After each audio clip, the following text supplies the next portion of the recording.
అద్భుతంగా అసలు ఎన్ని సంఘటనలు చూశారు, ఎంత మోసారు, ఎంత భరించారు. కానీ మీరదే మీరు మీరు ఎన్‌జీఓ పెట్టి మీకు పాలిటిక్స్‌లోకి రావాలనే ఆలోచన ఎలా నేను వచ్చిందండి? ఎన్‌జీఓ పెట్టినప్పుడు అదే నాకేంటంటే చాలా చేసినప్పుడు మీలాంటి వాళ్ళు why don't you go for a bigger platform hmm. అంటే ఏంటి అని అడిగా. రాజకీయంలోకెళ్తే మీరు ఇలాంటివి ఏవైనా పాలిసీస్ కొంచెం జనరల్‌గా వీళ్ళకి హెల్ప్ లేదండి.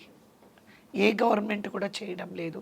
I don't know people A government వచ్చినా నేను చూసాను లైక్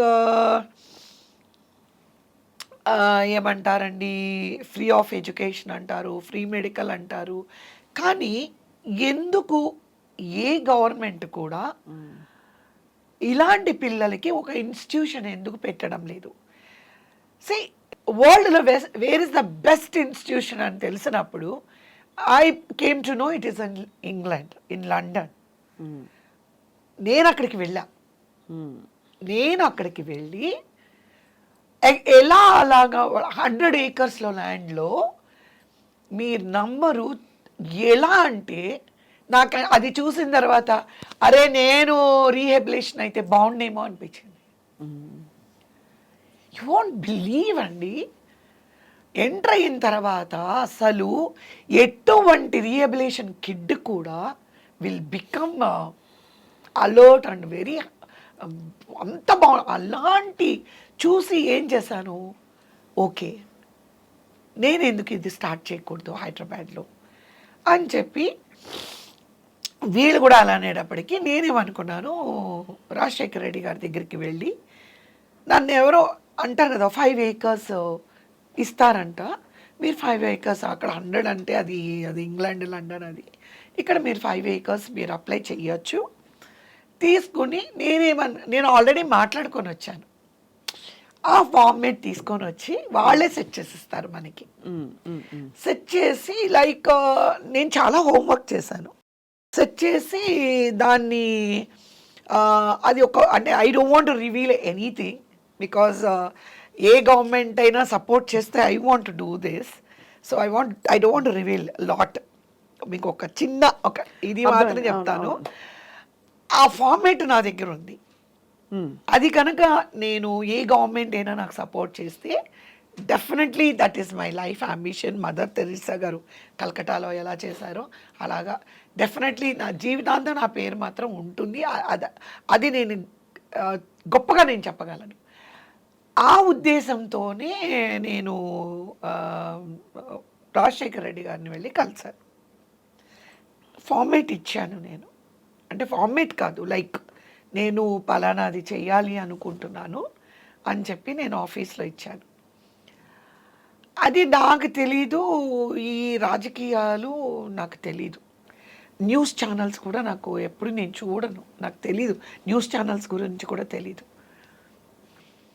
నేను అరకులో షూటింగ్లో ఉన్నాను. ఈ షూటింగ్లో ఉన్నాను. ఫోన్లు పనిచేయవు అక్కడ. ఓన్లీ బిఎస్ఎన్ఎల్ పనిచేస్తుందంట. హ్మ్. ఎయిర్టెల్ పనిచేయదు. నాది ఎయిర్టెల్ అనమాట.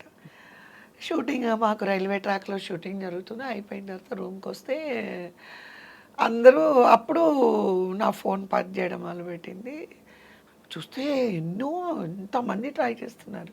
ఏంటి అని అంటే టీవీ ఉంటే చూడు, టీవీ ఉంటే చూడు అని. ఏం టీవీ అని చూస్తే కాంగ్రెస్ తీర్థం పుచ్చుకున్న కవిత అని వస్తుంది. నేనన్నాను తీర్థం ఏంటండి అని అడిగాను. కాంగ్రెస్ తీర్థం పుచ్చుకున్న కవిత అని వస్తుంది. హ్మ్. నేను ఏంటి తీర్థం పుచ్చుకోవడం ఏంటి అని ఎవరినో పక్కన ఉన్న వాళ్ళని అడిగితే రుద్రరాజు గారా ఆ! రుద్రరాజు రుద్రరాజు గారు పద్మరాజు. యాహ్! రుద్రరాజు గారు కాల్ చేశారు. కాల్ చేసి అమ్మ కంగ్రాచులేషన్స్ అమ్మ, మేము చాలా హ్యాపీగా ఉన్నాము మీరు మా పార్టీలో చేరినందుకు అంటే అన్నాను నాతోనే మాట్లాడుతున్నారా అండి, నేను కవిత మాట్లాడుతున్నానండి, ఆర్టిస్ట్ అండి, సీనియర్ యాక్ట్రెస్. అమ్మా మీతోనేనమ్మా, ఇప్పుడే చూస్తాం న్యూస్లో. నాకేమీ తెలియదండి, నేనేమో ఇక్కడ అరకలో షూటింగ్లో ఉన్నా. అలాగమ్మా వచ్చిన వెంటనే కొంచెం కాల్ చేయమ్మా అన్నారు. నాకు ఈ లోపల ఓ తల తిరిగిపోయాయి calls. Then I got a call from Telugu Desam party. ఏంటి కవిత గారు, మీరు రామారావు గారి బిడ్డ అయి ఉండి మీరు కాంగ్రెస్లో చేరారంట అని అడిగారు. అయ్యా మీ అందరికీ దండం పెడతాను, మీరందరూ ఏం మాట్లాడుతున్నారో నాకు తెలీదు. నేను అరకులో షూటింగ్ చేసుకుంటున్నాను. ఆ, ఏదో తీర్థం అంట, కాంగ్రెస్ తీర్థం పుచ్చుకున్నానంట, టీవీలో వస్తుంది అని అన్నాను. "ఆ, లేదు మీరు వైఎస్ రాజశేఖర రెడ్డి గారిని వెళ్ళి కలిసారా లేదా" అని అడిగాను. కలిసానండి, నేను ఎన్జిఓ కోసం వెళ్ళి మాట్లాడాను అంటే, లేదు లేదు మీరు అసలు ముందు హైదరాబాద్ అర్జెంటుగా బయలుదేరండి, చంద్రబాబు నాయుడు గారు మీతో మాట్లాడాలన్నారు. సరే అని చెప్పి ఇంక షెడ్యూల్ అయిపోయిన తర్వాత వస్తే వచ్చాను. ఇంకా continuous process I was getting from Telugu Desam party. ఇంకా మంబాటి గారు ఇంకా కొంతమంది పెద్దలు అందరూ ఫోన్ చేస్తుంటే నేను అన్నాను, ఎందుకండి బాబు నన్ను రాజకీయాల్లోకి లాగుతున్నారు, నాకు రాజకీయాలు ఇంట్రెస్ట్ లేదు, నాకు ఏం చేయాలో కూడా తెలీదు. MLA stand for what, full form చెప్పమంటే నాకు తెలీదు. సీఎం అంటే ఓకే, చీఫ్ మినిస్టర్, ముఖ్యమంత్రి, అది మాత్రం చెప్పగలను, అంతకుమించి నాకు ఏమీ తెలియదండి అన్న. ఇంటికి వచ్చిన కొంత పెద్ద మనుషులతో, లేదు లేదు మీరు రండి రండి రండి రండి అని. మీరు రామారావు గారు, నాకు రామారావు గారు సభ్యత్వం ఇచ్చారు 83, ఆయన స్వయాస్తాలతో సభ్యత్వం ఇచ్చారు. అప్పుడు చూడు, స్మాల్ బేబీ అనుకోండి, కిడ్ అనుకోండి. సో ఓకే, రామారావు గారు తెలుగుదేశం అంటే ఓకే 9 monthsలో ఇట్స్ ఎ గ్రేట్ మ్యాన్ కదండి. అప్పట్లో మీకు తెలుసు, తెలుగు వాళ్ళు తలెత్తుకొని నిలబడగలిగారంటే రామారావు గారని అందరికీ తెలుసు. సో మన తెలుగుదేశం పార్టీ. కానీ అక్కడికి వెళ్ళి నేను మా వారు వెళ్ళాము. చంద్రబాబు నాయుడు గారు అన్నారు, ఏమ్మా రాజకీయాలు ఇంట్రెస్ట్ అన్నారు. సార్ ప్లీజ్ మీరు కూడా అలాగే మాట్లాడొద్దు బాబు గారు, నాకు పాలిటిక్స్ ఇంట్రెస్ట్ లేదు, నాకు పాలిటిక్స్ తెలీదు, మీకు దండం పెడతాను, అందరూ వదిలేయండి అన్న. మా వారు కూడా అదే అన్నారు, లేదమ్మా మీరు రామారావు గారి అభిమానులని మా అందరికీ తెలుసు కదా, ఆయనకి తెలుసు కదా, ఇంకా మ్యారేజ్కి ఎంగేజ్మెంట్ అన్నిటికి కూడా మేము అటెండ్ చేసాము. సో మీకు రామారావు గారు అంటే అభిమానం అని మాకు తెలుసు, ఏమ్మా మీరు కాంగ్రెస్లో జాయిన్ అయ్యారా అని అడిగారు. అంటే సార్ అందరూ ఇలాగే అంటున్నారు, నేను ఏ పార్టీలో, నాకు రాజకీయాల్లో రావాలని ఇంట్రెస్ట్ లేదు, ఏం చేయాలనుకుంటున్నారు అన్నారు. చెప్పాను ఏమని, 2 పాయింట్స్ చెప్పాను నేను. ఆడపిల్లల్ని పుట్టుకతో చంపడము, పిల్లల్ని కడుపులోనే చంపడము, ఆడపిల్లల్ని భారీగా వచ్చిన తర్వాత చంపడము, లేదా పిల్లల్ని చదివించుకోలేని పరిస్థితుల్లో తల్లిదండ్రులు ఉండడము, ఆడపిల్ల పెళ్లి చేయడానికి ఇబ్బంది పడడము, ఇలాంటివన్నీ లేకుండా ఉండడం కోసం నేను ఫైట్ చేయాలనుకుంటున్నాను.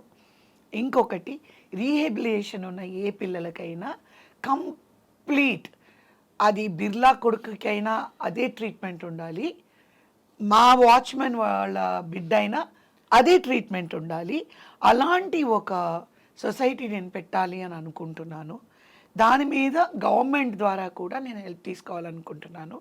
అందుకనే నేను రాజశేఖర రెడ్డి గారిని వెళ్ళి కలిశాను, ఆయనకి ఇచ్చాను అని అన్నాను.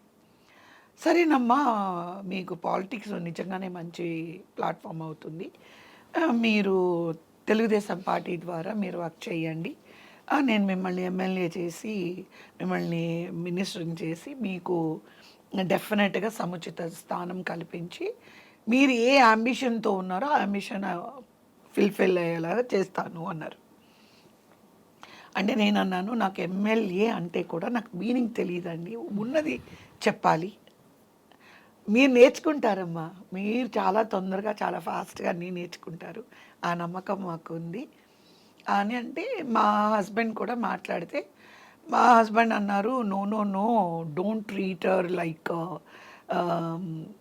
అంటే ఒక 100 మంది వెళ్తే దీన్ని కూడా ఒక 101 మనిషిలాగా వద్దు, అలాగైతే వద్దు, నాకు ఇష్టం లేదు, యాక్చువల్గా నాకు పాలిటిక్స్ తను రావడం ఇష్టం లేదు, తను చాలా సెన్సిటివ్, మీరు మైక్ పట్టుకొని వాళ్ళని తిట్టండి వీళ్ళని తిట్టండి అని అంటే అలాంటివన్నీ నాకు ఇష్టం లేదు అని చెప్పారు. ఎవరిని తిట్టవసరం లేదు, పార్టీకి వర్క్ చేస్తే చాలు అని చెప్పేసి అంటే, so see to that you take care of my wife, no disrespectful to her అని చెప్పేసి అన్నారు. అని అంటే ఒక మంచి రోజు చూసి జాయిన్ అవ్వమంటే నేను ఒక మంచి రోజు చూసి జాయిన్ అయ్యాను. డే 1 నేను ఫస్ట్ అన్నీ నేర్చుకోవాలి. మీకు ఇందాక చెప్పాను కదండి, ఒక పని తీసుకుంటే 100% ఐ విల్ బీ ఇన్. ఒప్పుకున్నాను, వచ్చాను, ఏదో ఒకటి చేయాలి.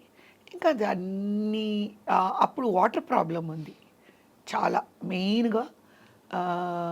I'm not talking about rich houses water problem. గుడిసెల్లో ఉండేవాళ్ళు, బస్తీ వాళ్ళు, అక్కడంతా వాటర్ ప్రాబ్లం ఉంది. సో ఇదంతా నేను ఏమంటారు దాన్ని సర్వే చేసి ఎక్కడెక్కడ ఉన్నాయో అన్నీ తీసుకొని హోంవర్క్ చేసి, సో నేనేంటంటే అది 100% నేను కరెక్ట్గా చెయ్యాలి అని చెప్పి చాలా లైబ్రరీలో కూర్చొని హిస్టరీ తీసుకొని, సో కాంగ్రెస్ వాళ్ళు ఏం చేశారు, తెలుగుదేశం ఏం చేసింది, లేదా ఇంకో పార్టీ వాళ్ళు ఏం చేశారు, అన్నీ కూడా సేకరించి ఇట్లా అంతా. ఎలా అంటే స్వప్న గారు మీకు తెలుసు, నేను చెప్పవసరం లేదు, because you been in this media very long time. So మీరు నా వర్క్ చూసుంటారు. నా వర్క్ ఎలా అంటే మార్నింగ్ 5:30కి లెగిస్తే 6 o'clockకి నేను ఛానల్స్కి న్యూస్ స్కామ్కి పొద్దున్న స్టార్ట్ చేస్తే ఇంటికి నేను 11 o'clock వచ్చేదాన్నండి. నా బ్యాగ్లోనే ఎక్కడ నేను ఎవరి దగ్గర కూడా ఒక కప్ ఆఫ్ కాఫీ కానీ మంచినీళ్ళు కానీ ఎవరి దగ్గర నేను తాగలేదు. I spend my own money. మధ్యలో ఎక్కడైనా దొరికితే ఇడ్లీలాగా ఇలాగంతా తిని, వాటర్ నేను తీసుకెళ్ళి, డ్రై ఫ్రూట్స్ నా బ్యాగ్లోనే పెట్టుకొని, ఫ్రూట్స్ నా బ్యాగ్లో పెట్టుకొని, జ్యూసెస్ పెట్టుకొని. అందరూ సిగ్గుపడతారు ఇప్పుడంతా ఏంటంటే అందరూ ఫోన్ పట్టుకోవాలి, ఇలా ఇలా రావాలి. ఆ బ్యాగ్, ఇంత పెద్ద బ్యాగ్ తేవాలంటే ఏదో పల్లెటూరు నుంచి వచ్చినట్టు ఫీల్ అయిపోతారు. అలాగంతా ఏం లేదు, నేను అంత పని చేశాను. ఏమైంది, ఓకే నాకు ఎమ్మెల్యే సీట్ అన్నారు కదా, ఎక్కడిస్తారు అని అడిగాను నేను. అంటే నన్ను ట్రేస్ ఏమంటే నేను నాకు నా సర్కిల్లో కాన్ఫిడెన్స్ ఉన్న కొన్ని చెప్పాను. సో ఆయన మైండ్లో ఉన్నవి కొన్ని చెప్పారు. అటు ఇటు చేసి దెన్ మీకు తెలిసే ఈక్వేషన్స్లో అన్నీ మారుతూ ఉంటాయి. నాకు ఈ చెడు కూడా ఆడేసుకున్నారన్నమాట. ఉమ్మడి రాష్ట్రంలోని ఒక 100 నియోజకవర్గాల్లో చెప్పారు. లాస్ట్ అటు ఇటు తోసి వైజాగ్ సౌత్ అని చెప్పారు. ఓకే, నో ఇష్యూ అని వైజాగ్ సౌత్కి వెళ్ళి అక్కడ నేనంతా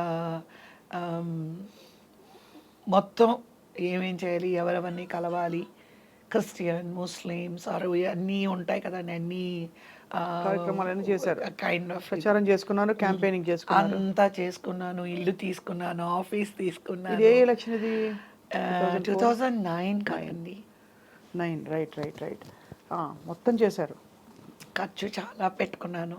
అప్పుడు నా సంపాదన ఏం లేదనుకోండి. మా వారు ఆయిల్ ఎక్స్ప్లోరేషన్ తర్వాత ఈ started doing road maintenance work in Madurai district. So ఆయన డబ్బులు చక్కగా ఏటీఎం కార్డు పెట్టుకొని ఇన్నోవా ఎంత ఖర్చు పెట్టుంటారు? అవుతుందండి 3+ అవుతుందండి. 3 కోట్లు ప్లస్ 350 పైనే ఉంటుంది. 3.5 కోట్లు ఉంటుంది. 3.5 కోట్లు మీరు ఖర్చు పెట్టారు వైజాగ్ సౌత్ అభ్యర్థి అని అనుకో. లేదు, టోటల్గా నేను నాకెవరు ఏమీ చేయలేదు కదండి. నాకేమి పార్టీ సైడ్ నుంచి కార్లు పంపించడాలు అట్లా ఏమో, అన్నీ నా ఓన్ మనీతోనే చాలా ట్రావెలింగ్ అంతా కూడా చేశాను. కానీ మోసం చేశారు తర్వాత?